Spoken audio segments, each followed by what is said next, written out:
Hi everyone, it's Vicky here from createafashionbrand.com and fashionserviceshongkong.com.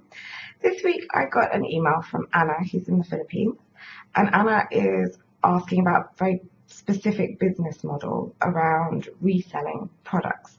This is something that's been really popular over the last couple of years, especially in Asia. Actually, there's been a lot of resale platforms and websites kind of popping up all over the place. But it's not just Asia, it's in a number of countries. It's become quite popular. And I've heard about it on a number of podcasts, startup business, blogs, and various other things. It's a really important question to look at. And Anna has asked, I've heard that reselling products is a fast way to start a fashion business. Is this a good idea? Okay, so for Anna and everybody else who's thinking of using this business model, let me just explain what reselling is first. So reselling is essentially like a department store. You don't create your own products necessarily. You can, but you don't have to. And you basically sell other people's products. Now you can make money on that a number of different ways, whether that's commission on the products themselves, or whether that's adding a payment for every order that goes through your platform. There's lots of different ways of doing it. In terms of speed, it's very quick to set up. You have to obviously get products in, but because you're not manufacturing, yes, it is quite fast. However, there are a lot of legal issues around reselling, and this can not just be a fine, which tend to be in very large amounts. This can also be a prison term, because if you break some of these laws, they're quite serious laws. So let me give you an example. We can talk about fashion and in general this kind of business model. So the first example, I was listening to a podcast about a year ago. A very well-known podcaster talks about small business and how you set up different platforms, do different things, different industries. And he was interviewing a couple, man and wife team, and they basically go around to supermarkets when they have sales and they buy up products on sale and then resell them at a higher price. Now they were kind of covering lots of different areas of products. It wasn't a particular niche market. They were also covering things like cleaning products, which involve chemicals, and medication, so things like aspirin, over-the-counter stuff. That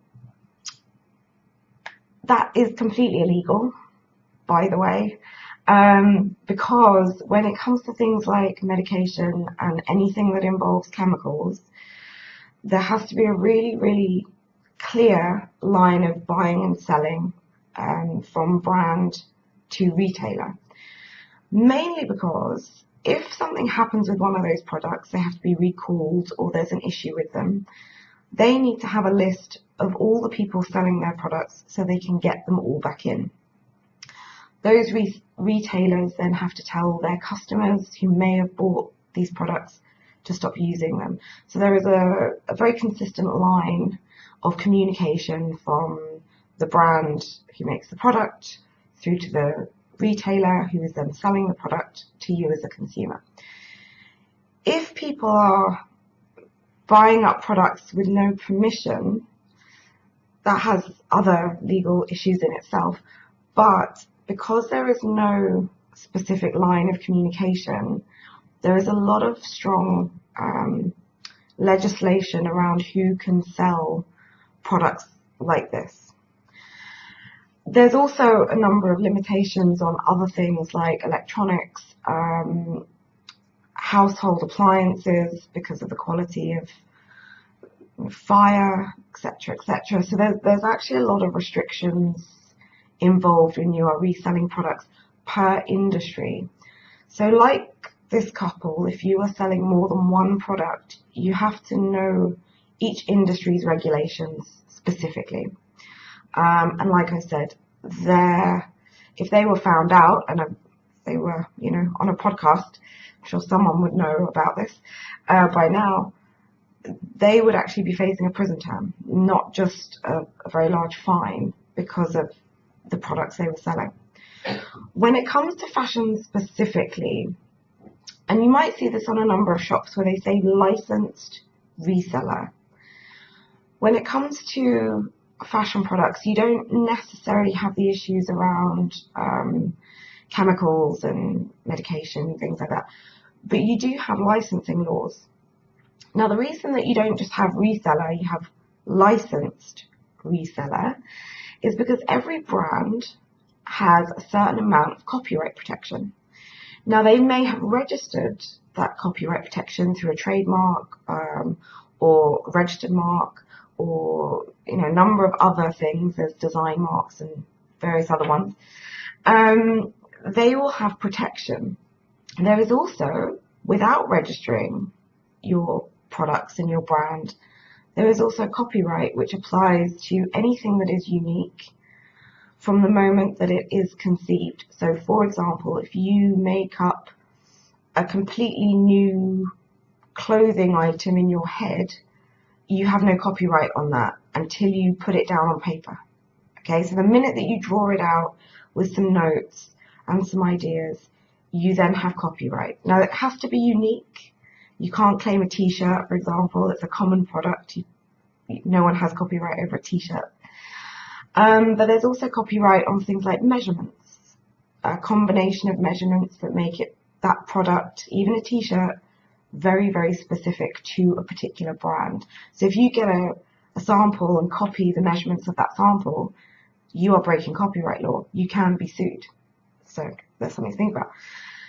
The way that people do this, and you might have seen this in a number of retailers where they might have a t-shirt that has Sesame Street on it, or The Simpsons, or some kind of person that's famous.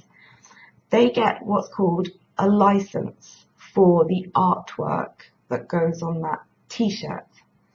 So they approach, let's say, Disney, and they come to an agreement with Disney where they pay Disney a certain amount of money, and Disney will issue them a legal document, a license, that says you may use something which we hold copyright over. So I want to use Mickey Mouse on my t-shirt. I have to approach Disney and go, I want to use Mickey Mouse on my t-shirt. Here's some money. They give me permission in a license, a legal document, to say you may use Mickey Mouse on your t-shirt. Very simple.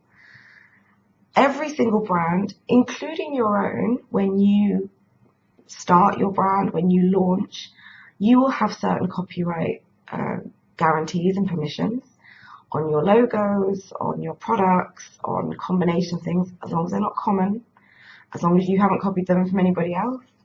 But you will have rights also.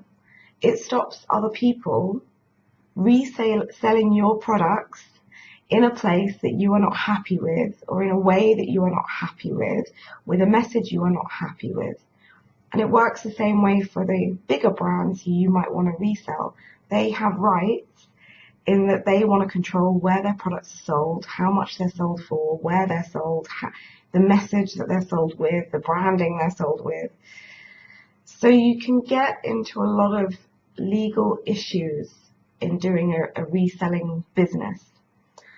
And like I said, you must have a license from the brand if you want to use their logo or their products or sell any of those things. So Anna, my simple answer to your question is yes, it is a very quick way to start a business, a fashion business, but you must research the legal standards for all kinds of different industries, different areas, and you must get your licenses and all of your official documentation done if you want to do this in a proper way, and one, not end up in prison, and two, not have huge $1 million fines. So that would be my answer. Please contact them, see what their regulations are, see how they work and what their conditions are, and do it properly if you're going to do it at all. Okay, so I hope that's been helpful for those of you thinking about starting a reselling business. If you've liked this video and it's helped, please like it, please share it. If, like Anna, you want to send me a question, you can join my newsletter. All the information is in the description box below. And don't forget to subscribe to my channel. There is a button simply at the end of this video. Just click it and you're subscribed. You won't miss out on any more amazing bits of information. And I will see you next week with another answer to another question.